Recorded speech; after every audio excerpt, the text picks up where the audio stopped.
man, 1 week on from the Fred, and I survived, and it really wasn't all that bad, honest. So was it my easiest Fred yet? Maybe. Could I have gone faster? Yeah. Did I have my nutrition dial as well? Yeah, maybe. Is there anywhere I could have saved time? Absolutely.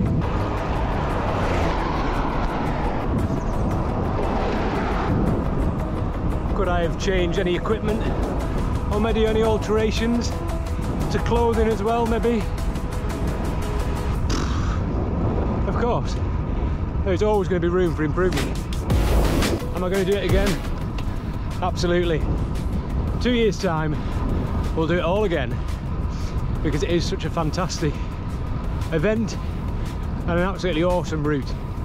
So if you've not done it, do it. But let's look at those questions a bit more in depth. Okay, I'll get my breath back first. Oh, right then, so could I have gone faster? Absolutely.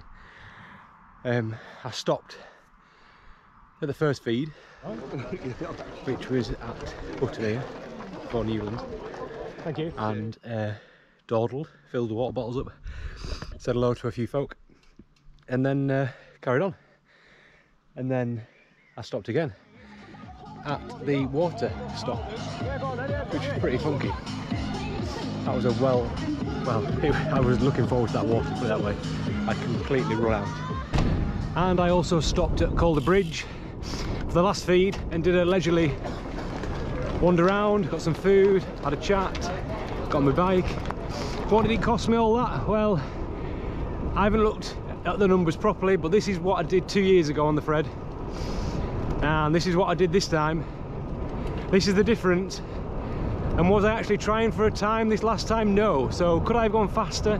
Absolutely. There is time to be had. So was it my easiest Fred yet? Well, based on the fact that I could have gone faster, and I know, looking at the numbers, that there is definitely room for improvement, and also the fact that my heart rate was so much lower because I went out slower and maintained a much more sustainable pace, which gave me a good average speed with a lower heart rate. Yeah, that was the easiest one I've done, so much so that I wasn't absolutely gassed when it came to hard knot and rhinos.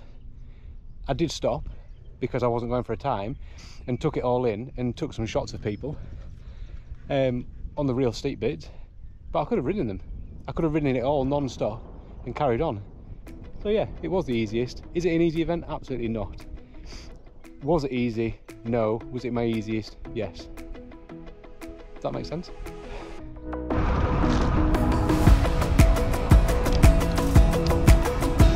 So this is what I ate on the Fred. I've been counting my, well, I'm not counting my calories, I'm using MyFitnessPal to record what I eat for nutrients and macros, etc. But it did, hopefully, it does show what I ate and the calories that I consumed, and more importantly, what the calories I expended. So I know I could have eaten a little bit more at the end because I did run out of food. Would that have made a difference? Possibly. We may never know. Hey guys, you alright? Throw away the city lights, throw away the cars. Give me a clear night underneath all the stars. I don't want no concrete jungles, no suburbia. I just want somewhere that the blue skies are. So come with me to a place afar where the palm trees dance and sway. So run with me. If we leave right now, we might make it in time. The sunset is fading, but the light's not gone. The ocean waves have just begun. The water is calming, the night is young. So if I lay down, will you come? So if I lay down, will you come?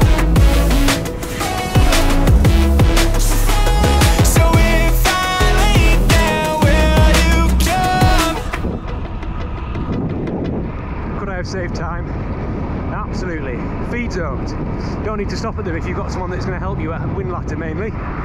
Carry more stuff. Obviously, you don't need to get food from anywhere else then. I don't want to leave this place, I don't want to go. Don't be sociable. If you want to smash out your fastest time yet, you're going to have to be rude. You are going to have to take some risks. But obviously, not that will be detrimental to you as a rider or any of your fellow riders around you. You do need to be considerate, obviously. I've just begun. The water is calling, the night is young. And you can save time obviously by going faster. Sit on some wheels, arrange a bit of a train. If you're on the 66 and you find yourself with 3 riders, in the ideal world you need to make that 13 riders, 13 fast riders. It'll just save your legs because it's still quite early on in the day. So clothing was absolutely fine. It was a hot day and thankfully I wore a white top. The niggles I had about my shoes didn't really come to anything.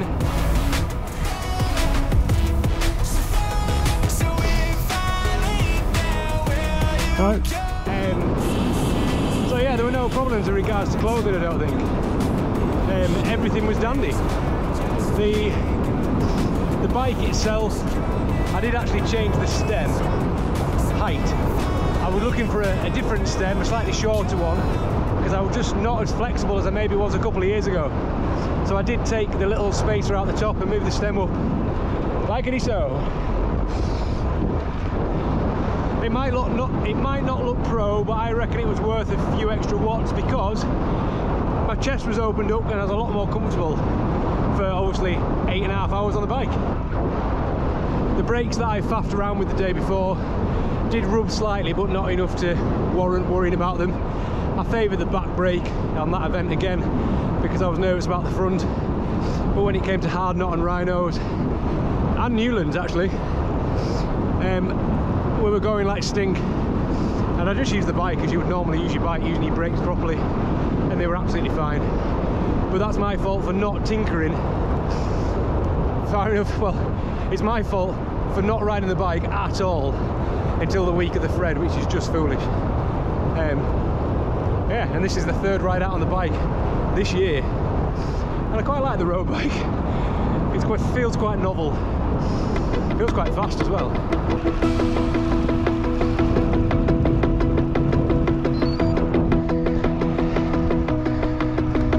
So in conclusion, if you're wondering about doing the Fred, just get yourself entered. It is a fantastic event. If you want to go faster, I think everybody knows what they need to do, but it isn't down to just riding the bike. I did so much less training on the bike this time and felt so much better. Would I like to go faster again? Well, these are my times over the last 6 attempts. There is definitely based on this time, some room for improvement, and you need to really want to go faster.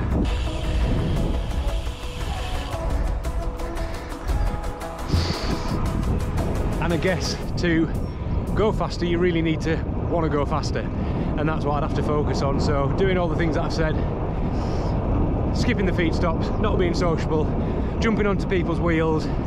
It's a cracking event.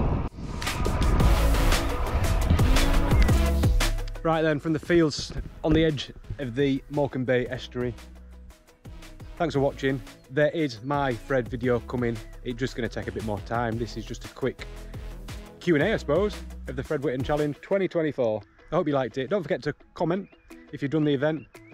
I liked all the other comments that people had dropped as well, either wishing me good luck or congratulating me on getting round. Yeah, if you want to do something free for me and for the channel, just make sure you've subscribed. We're getting quite close to 1,000 subscribers, which is quite an exciting prospect. What happens? Probably absolutely nothing. But anyway, it's just a number. So yeah, don't forget to comment, like and subscribe. Share it with a friend, a family member, or even a stranger. And we'll see you in the next video. Thanks for watching.